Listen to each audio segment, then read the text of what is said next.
اب تشریف لاتے ہیں اظہار خیال کے لیے استاد العلماء حضرت علامہ مولانا مفتی ابو الحسنین محمد فضل رسول رضوی صاحب، آپ تشریف لاتے ہیں۔ آپ کی آمد سے قبل زوردار نعرہ لگائیں، نعرہ تکبیر، نعرہ رسالت، نعرہ تحقیق، نعرہ حیدری، نعرہ غوثیہ، فیضان رضا، فیضان حضور محدث اعظم پاکستان۔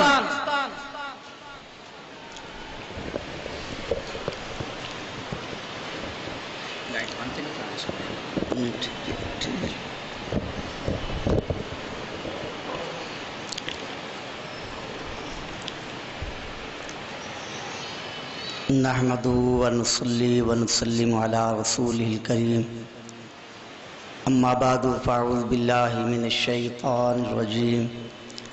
بسم اللہ الرحمن الرحیم۔ اولئک کتب فی قلوبہم الایمان وأیدہم بروح منہ، صدق اللہ العلی العظیم وصدق رسولہ النبی الکریم، وَنَحْنُ عَلَىٰ ذَلِكَ لَمِنَ الشَّاهِدِينَ وَالشَّاكِرِينَ وَالْحَمْدُ لِلَّهِ رَبِّ الْعَالَمِينَ۔ الصلاة والسلام علیکہ یا سیدی یا رسول اللہ، وعلى آلکہ واصحابکہ یا سیدی یا حبیب اللہ۔ الصلاة والسلام علیکہ یا سیدی یا رسول اللہ، وعلى آلک واصحابک یا سیدی یا خاتم النبیین۔ ذی وقار علماء کرام، مشایخ اعظام، آج کی اس عظیم شان عرس مبارک کی تقریب سعید میں حضور سیدی محدث اعظم پاکستان علامہ ابو الفضل محمد سردار احمد قدس سرہ العزیز اور شمس المشائخ سیدی مرشدی قاضی ابو الفیض محمد فضل رسول حیدر رضوی رحمت اللہ تعالی علیہ، آپ کے مزار پر انوار کے سائے میں اور قائد ملت اسلامیہ صاحبزادہ والا شان قاضی محمد فیض رسول حیدر رضوی دامت برکاتہ العالیہ، آپ کی سرپرستی میں امام اہل سنت اعلیٰ حضرت عظیم البرکت مجدد دین و ملت امام الشاہ احمد رضا خان فاضل بریلوی رحمت اللہ تعالی علیہ وقدس سرہ العزیز، آپ کے عرص پاک کی اس تقریب میں حاضری کی سعادت حاصل کر رہے ہیں۔ اللہ رب العزت جل شانہ ان پاکیزہ ہستیوں کے فیض و برکات سے ہمارے سینوں کو بھی روشن و منور فرمائے۔ تو میں انتہائی مختصر وقت میں چند ایک معروضات عرض کروں گا۔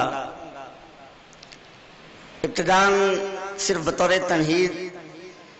کہ یہ عرس پاک کی تقریب ہے اور الحمدللہ اہل سنت و جماعت اللہ کے پاک بندوں کے ایام مناتے ہیں، ذکرہم بایام اللہ۔ ان کے یوم ولادت بھی منائے جاتے ہیں اور ان کے یوم وصال کے تذکرے بھی ہوتے ہیں، اور یہ کوئی شرک بدعت یا دین اسلام سے دوری نہیں ہے۔ اللہ کے پاک قرآن میں اللہ کے ان پاک بندوں کے ان ایام کو خصوصی طور پر بیان کیا گیا۔ سیدنا یحییٰ علیہ نبینا علیہ السلام کا ذکر کرتے ہوئے ارشاد فرمایا کہ سلام علیہ یوم ولد و یوم یموت و یوم یبعث حیا۔ حضرت سیدنا عیسیٰ روح اللہ علی نبینا علیہ الصلوۃ والسلام، ان کا مبارک قول اللہ کے پاک کلام نے نقل فرمایا، والسلام علی یوم ولدت و یوم اموت و یوم ابعث حیا۔ فرمایا کہ ان کی ولادت والا دن وہ بھی سلامتی والا دن، اللہ کی رحمتوں والا دن، ان کے وصال والا دن بھی سلامتی والا دن، اور جس دن وہ روز محشر اٹھائے جائیں گے اور بزم محشر میں ان کی شان دکھائی جائے گی، وہ دن بھی رحمتوں اور برکتوں والا دن۔ تو گویا یہ ایک اشارہ دیا جا رہا ہے کہ اللہ والوں کے سارے ایام ہی بابرکت ہیں، رحمتوں والے ہیں، لیکن خصوصی طور پر یہ 3 ایام اہمیت کے حامل ہیں۔ ان کا یوم بعثت منانا یہ ہمارے بس کی بات نہیں ہے، یہ ہمارے اختیار کی بات نہیں ہے۔ تو اشارہ دیا کہ ان کا یوم ولادت تم مناتے رہو، اور ان کا عرس اور یوم وصال تم مناتے رہو، اور اس کی برکت سے پھر کل قیامت کے دن ان کی غلامی میں اٹھانا یہ اللہ رب العزت کا کام ہوگا۔ آج اگر ہم ان کا ذکر کریں گے تو یقیناً کل قیامت کے روز اللہ تبارک و تعالیٰ ان کی غلامی میں اٹھائے گا، اور اس وقت ان کی شان کا اظہار ہوگا۔ حدیث پاک ہے، سید دو عالم صلی اللہ علیہ وسلم ارشاد فرماتے ہیں کہ یبعث العالم والعابد، قیامت کے دن ایک عابد کو، نمازی کو، روزے دار کو، حاجی کو بھی اٹھایا جائے گا، اور ایک عالم ربانی کو بھی اٹھایا جائے گا، لیکن دونوں کی شان الگ الگ ہوگی، دونوں کا مقام الگ الگ ہوگا۔ فرمایا کہ جب عابد آئے گا، جب حج کرنے والا آئے گا، صدقہ و خیرات کرنے والا آئے گا، عبادت گزار آئے گا، فَيُقَالُ لِلْعَابِدِ ادخل الجنہ، اسے کہا جائے گا تو گزر جا اور سیدھا جنت میں چلا جا۔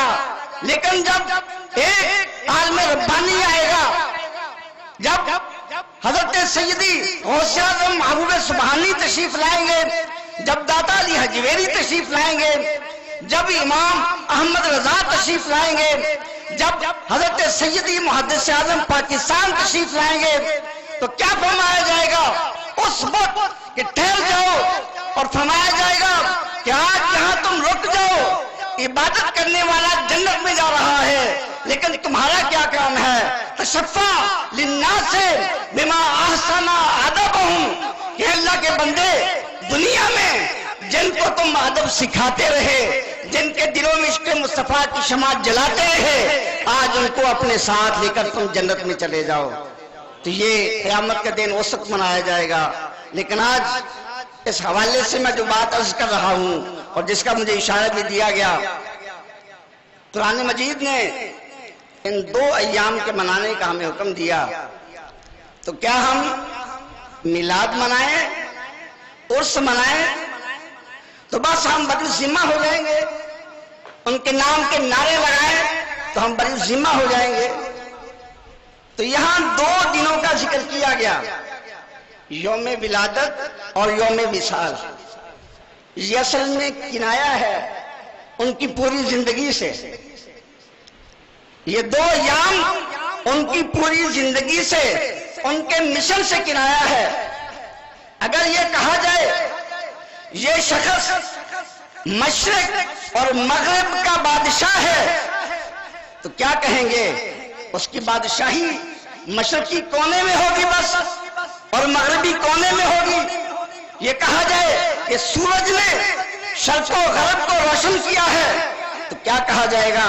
کہ سورج کی کرنیں صرف شرقی کونے تک پہنچی ہیں، صرف غربی کونے تک پہنچی ہیں؟ نہیں، اصل میں یہ کنایا ہے کہ سورج نے پوری کائنات کو، پوری زمین کو روشن کر دیا ہے۔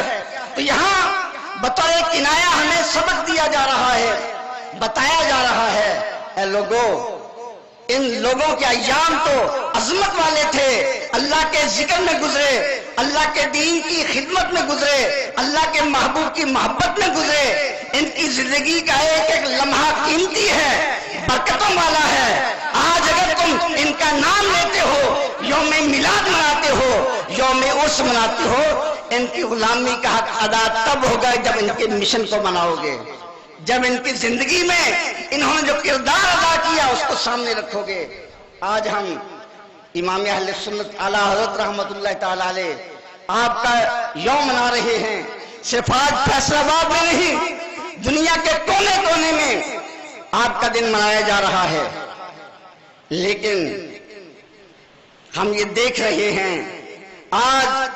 اعلیٰ حضرت امام اہل سنت، ان کے نام لینے والے اور جن کا تشخص ان کے نام سے قائم ہے، آج وہ جماعت کن حالات کا شکار ہے۔ وجہ کیا ہے کہ آج ہم نے ان کے مشن کو چھوڑ دیا ہے، اور زندگی میں انہوں نے جو ہمیں سبق دیا اس کو چھوڑ دیا ہے۔ امام اہل سنت فاضل بریلوی رحمت اللہ علیہ، آپ نے صرف نعرے نہیں لگائے، آپ نے صرف درود و سلام نہیں پڑھا، آپ نے ہمیں فتاوی رضویہ بھی دیا ہے، آپ نے ہمیں دولت المکیہ بھی عطا فرمائی ہے، آپ نے ہمیں صدر الافاضل علامہ نعیم الدین مراد آبادی جیسی ہستیاں بھی عطا فرمائی ہیں، صدر الشریعہ بھی آپ نے عطا فرمائے ہیں، اور حجت اسلام بھی آپ نے عطا فرمائے ہیں، مفتی اعظم ہند بھی آپ نے عطا فرمائے ہیں، اور پھر آپ کے فیض سے صدر الشریعہ نے کہیں سید حبیب الرحمان عطا فرمائے، کہیں سید غلام گیلانی عطا فرمائے، اور کہیں حضرت سیدی محدث اعظم پاکستان عطا فرمائے۔ اور محدث اعظم پاکستان یہاں تشریف لائے تو کیا آپ صرف نعرے لگاتے رہے؟ کیا آپ صرف الصلاۃ والسلام علیک یا رسول اللہ پڑھتے رہے؟ کیا آپ صرف درود و سلام کی صدائیں دیتے رہے؟ نہیں، آپ نے ہمیں علماء کی ایک جماعت عطا کی، آپ نے علامہ عبدالرشید جیسی شخصیات عطا کی، پیر سید زبیر شاہ صاحب جیسی شخصیات عطا کی۔ تو بتانے کا مقصد یہ ہے کہ آج ہم ان کا نام لیتے ہیں، لیکن ان کا جو مشن ہے، ان کا جو سبق ہے، اور ان کی زندگی کا جو طریقہ ہے اس سے دور ہوتے جا رہے ہیں۔ آج ہم ایک دوسرے کو کافر قرار دینے میں لگے ہوئے ہیں۔ کل تک ہم اغیار کو کہتے تھے کہ وہ اللہ اس کے رسول کریم صلی اللہ علیہ وسلم کی شان اقدس میں ہلکے الفاظ استعمال کرتے ہیں۔ آج امام احمد رضا کا نام لینے والے یہ کام کر رہے ہیں،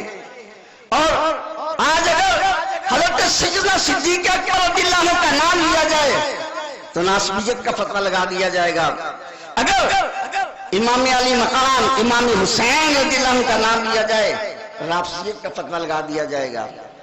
لیکن ہم نے یہ دیکھنا ہے کہ طریقہ کیا ہے، تو طریقہ وہ ہے جو ہمارے امام نے ہمیں بتایا، جو اعلیٰ حضرت امام اہل سنت نے ہمیں ارشاد فرمایا کہ اہل سنت کا ہے بیڑا پار، اصحاب حضور نجم ہے اور ناؤ ہے اطرت رسول اللہ کی۔ اور پھر آج ہم اپنے اسلاف کے کارناموں کو فراموش کر رہے ہیں۔ اگر بات آئے ختم نبوت کی تو میرے امام اہل سنت فاضل بریلوی رحمت اللہ تعالی علیہ، آپ کے کردار کو بھی چھپانے کی کوشش کی جاتی ہے، اور آج سے نہیں بڑے عرصہ سے یہ سازش چلی آ رہی ہے کہ انہوں نے قادیانی کے خلاف کچھ نہیں کیا۔ لیکن میں ایک بات عرض کروں، سارے امام، سارے ہمارے مشائخ، سارے علماء جنہوں نے قربانیاں دی وہ ہمارے سروں کا تاج ہیں، لیکن ایک بات یاد رکھیں، ملک پاکستان جس کو یہ اعزاز حاصل ہے کہ یہاں قانونی طور پر قادیانیوں کو دار اسلام سے خارج قرار دیا گیا، یہ بھی ایک بڑا عظیم کام ہے۔ لیکن بتائیے، ایک ہے دنیا کی عدالت، ایک ہے کسی ملک کی قومی اسمبلی، وہ اسے کافر قرار دیتی ہے، اور ایک ہے شریعت مطہرہ کی روشنی میں اس کے کفر کو واضح کیا جاتا ہے۔ تو بتائیے کہ جب مرزا قادیانی نے نبوت کا جھوٹا دعویٰ کیا سب سے پہلے پوری دنیا کے مرکز، عالم اسلام کے مرکز حرمین طیبین سے قادیانی پر کفر کا فتویٰ کس نے جاری کروایا؟ کوئی اور نہیں تھا، وہ میرے امام احمد رضا فاضل بریلوی رحمۃ اللہ علیہ کی ذات تھی۔ لیکن آج ان کے کردار کو ہم پیچھے کر رہے ہیں۔ اور پھر جب مرزا قادیانی نے سر اٹھایا تو امام اہل سنت فاضل بریلوی رحمۃ اللہ علیہ کے فیض یافتہ سیدی محدث اعظم پاکستان رحمۃ اللہ علیہ، آپ کے پیر و مرشد سیدنا شاہ سراج الحق چشتی رحمۃ اللہ تعالی علیہ، آپ نے وہاں ڈیرے لگائے گرداسپور میں، آپ نے اپنے مریدوں کو، خلفاء کو، بڑے بڑے علماء کو تیار کیا اور انہوں نے ہمہ وقت مرزا کا نعت کا بند کیا۔ اور اس وقت سب سے زیادہ کردار مرزا کو مناظروں میں لاجواب کرنے کا جس شخصیت کا ہے وہ محدث اعظم پاکستان رحمۃ اللہ علیہ کے پیر بھائی مفتی نواب الدین صاحب ہیں، جن کا آج ہم نام بھی نہیں جانتے۔ اور آپ کی شخصیت ایسی تھی کہ جہاں مرزا جاتا آپ پہنچ جاتے۔ اس وقت مرزا عدالتوں کے دھکے کھایا کرتا تھا، آپ وہاں پہنچ جاتے۔ ایک بار ایسا ہوا، آپ نے وہاں عدالت میں مرزا کو گریبان سے پکڑ لیا اور آپ نے للکار کر فرمایا، ارے بدبخت، تو نبی ہونے کا دعویٰ کرتا ہے؟ اگر فرمایا کہ اللہ کے نبی کے بعد کوئی نبی آنا ممکن نہیں ہے، اگر بالفرض کسی کو نبی بنایا جاتا تو اللہ تعالیٰ مجھ جیسے وجیح کو نبی بناتا تو جیسے بجو کو نبی بنایا جاتا۔ تو آپ نے عدالت کے سامنے اس کی رسوائی کی، اس کا نعت کا بند کیا۔ اور پھر سیدی محدث اعظم پاکستان رحمۃ اللہ علیہ کے شہزادے ہمارے شیخ کامل مرشدی قاضی ابوالفیض محمد فضل رسول حیدر رضوی رحمۃ اللہ تعالی علیہ، آپ کا ختم نبوت میں جو کردار ہے، اگر آپ کو بانی تحریک ختم نبوت کہا جاتا ہے، یہ مبالغہ نہیں، حقیقت ہے۔ لیکن افسوس یہ ہے کہ ہمارے اپنے تو جانتے تک نہیں ہیں، وہ اس کو بیان کرنا نہیں چاہتے، ان کی زبانیں لڑکھڑا جاتی ہیں۔ اگر اس چیز کو بیان کرتا ہے، دیوبندی کا شورش کشمیری بیان کرتا ہے کہ سب سے پہلے ختم نبوت کے لیے جس نے آواز اٹھائی وہ کوئی اور نہیں تھا، محدث اعظم کا شہزادہ قاضی ابوالفیض محمد فضل رسول حیدر رضوی تھا۔ اور پھر پاکستان کے اندر جب تحریک ختم نبوت کے لیے مجلس عمل قائم ہوئی، اس کی جو مرکزی کمیٹی تھی مجلس عاملہ، اہل سنت و جماعت بریلوی، ان کی طرف سے جو 7 علماء مقرر کیے گئے پورے ملک میں، جس میں قائد اہل سنت علامہ شاہ نورانی، مجاہد ملت علامہ عبدالستار خان نیازی جیسے شخصیات تھیں، ان میں ایک نام میرے پیر و مرشد قاضی ابوالفیض محمد فضل رسول حیدر رضوی کا تھا۔ تو بتائیے، آج ہم ختم نبوت کے نعرے لگاتے ہیں، لیکن جس شخصیت نے اس تحریک کو شروع کیا ان کا نام لینا گوارا نہیں کرتے، تو کیا اسے ختم نبوت کی تحریک سے وفاداری کہا جائے گا یا غداری کہا جائے گا؟ اور پھر سیدی مرشدی قاضی ابوالفیض محمد فضل رسول حیدر رضوی رحمۃ اللہ تعالی علیہ، ان کی جرأت و شجاعت، دیوبندیوں کے ایک مشہور خطیب تھے، غالباً اکرم حمدانی نام تھا، تو ان سے وہ بیان سننے والے ابھی راول پنڈی میں موجود ہے، ان کا وہ تحریری مکتوب میرے پاس موجود ہے۔ تو اس نے کہا کہ میں دیوبندی ہوں، قاضی محمد فضل رسول سے لاکھ اختلاف ہے، لیکن تحریک کے دوران میں نے جس استقامت کا منظر قاضی ابوالفیض محمد فضل رسول میں دیکھا وہ کہیں نظر نہیں آیا۔ یہ بات ایک دیوبندی کہہ رہا ہے۔ اور جو حکیم اشرف تھا، یہ اشرف لیبارٹری جن کی دوائیں ملتی ہیں،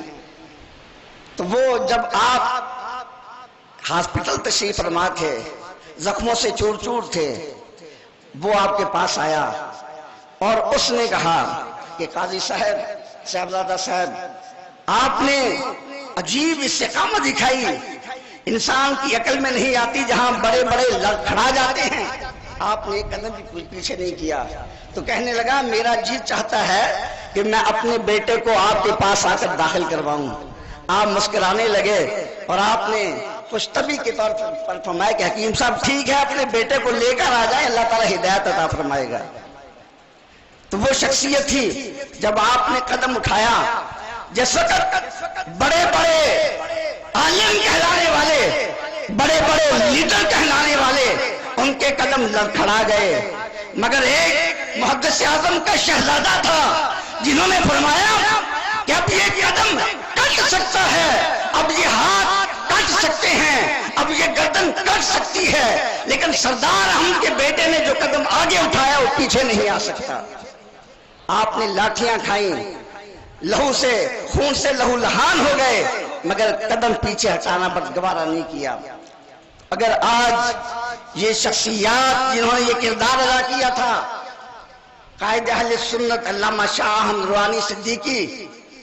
ان کو قائد اہل سنت کے مقام تک پہنچانے والے کون ہیں؟ یہ ریکارڈ کا حصہ ہے، وہ کوئی اور نہیں ہے، محدث اعظم کے شہزادے ہیں۔ اگر مجاہد ملت علامہ عبدالستار خان نیازی کو غیروں کی جماعت سے کھینچ کر اہل سنت کے اندر آ کر پھر مجاہد ملت کے مقام تک پہنچانے والے وہ کوئی اور نہیں، محدث اعظم کے شہزادے ہیں۔ تو اگر آج ہم نام تو لیں نبی پاک علیہ السلام کی محبت کا، لیکن جنہوں نے بغیر کسی ریاکاری کے، بغیر کسی دکھلاوے کے یہ قدم اٹھایا، ان کا نام فراموش کریں، یہ کیسی محبت ہے۔ اور یہ جو بات میں عرض کر رہا ہوں کہ میرے شیخ کامل ان کا ایک عظیم کردار ہے، لیکن ان میں ریاکاری نہیں تھی۔ اس کی دو ثبوت میں آپ کے سامنے پیش کرتا ہوں کہ میں نے تقریباً 9 سال کا عرصہ یہاں آپ کی خدمت میں گزارا، اور پھر آپ کی بارگاہ میں حاضری کا جو شرف حاصل ہوا سن 1980 سے لے کر ایک طویل عرصہ بنتا ہے، تو وہ آپ کی خدمت میں حاضری رہی، لیکن کبھی بھی میں نے آپ کی زبان سے کوئی فخریہ کلمات نہیں سنی، بلکہ کبھی اس کا ذکر بھی نہیں کیا۔ ایک بار جب یہاں خاکوں والا مسئلہ چلا تھا، آپ نے مجھے حکم دیا اور فرمایا کہ جمعہ کے اندر بیان کرنا ہے، اور اس موقع پر آپ نے مجھے حکماً فرمایا، حالانکہ سیاسی اختلافات تھے، فرمایا کہ وہاں تم نے باقاعدہ نام لے کر قائد اہل سنت کہہ کر علامہ شاہ روحانی کی خدمات کو خراج تحسین پیش کرنا ہے، لیکن یہ نہیں فرمایا کہ میرا بھی ذکر کرنا ہے۔ اور ایک مرتبہ حضرت شہزادہ والا شان حاجی محمد فضل کریم رحمت اللہ علیہ وہ تشریف لائے آپ کے کمرہ میں، غالباً 2 شخص اور موجود تھے، اور مجھے بھی حاضری کا شرف حاصل تھا۔ تو آپ ہمیشہ اپنے برادر اصغر کو، حاجی صاحب کو تلقین کرتے کہ اپنی زندگی کو ناموس مصطفیٰ کے لیے وقف کرنا ہے، تو آپ نے اسی سلسلہ میں ان کو ہدایات دی۔ تو حاجی صاحب رحمت اللہ علیہ جوش میں آپ نے ایک کلمہ کہا، اور آپ نے اپنی محبت کا اظہار کیا۔ آپ نے فرمایا، بھائی جان آپ بے فکر رہیں، انشاءاللہ حاجی فضل کریم ایسی قربانی دے گا دنیا یاد رکھے گی۔ لیکن جب حاجی صاحب نے یہ جملہ فرمایا تو میرے پیر مرشد فرمانے لگے، نانا حاجی صاحب یہ نہیں کہنا ہم نے دنیا کو دکھانے کے لیے کام نہیں کرنا، ہم نے تو اللہ اس کے رسول کے لیے کام کرنا ہے۔ فرمایا کہ حاجی صاحب اب اللہ نے موقع دیا ہے، زندگی میں کام کر جاؤ، کل ابا جی کے سامنے منہ پیش کرنے کے ہم قابل ہو جائیں۔ تو یہ حضرت صاحبزادہ قاضی محمد فضل رسول حیدر رضوی رحمت اللہ تعالی علیہ، انہوں نے حضور سیدی فاضل بریلوی رحمت اللہ علیہ کے فیض سے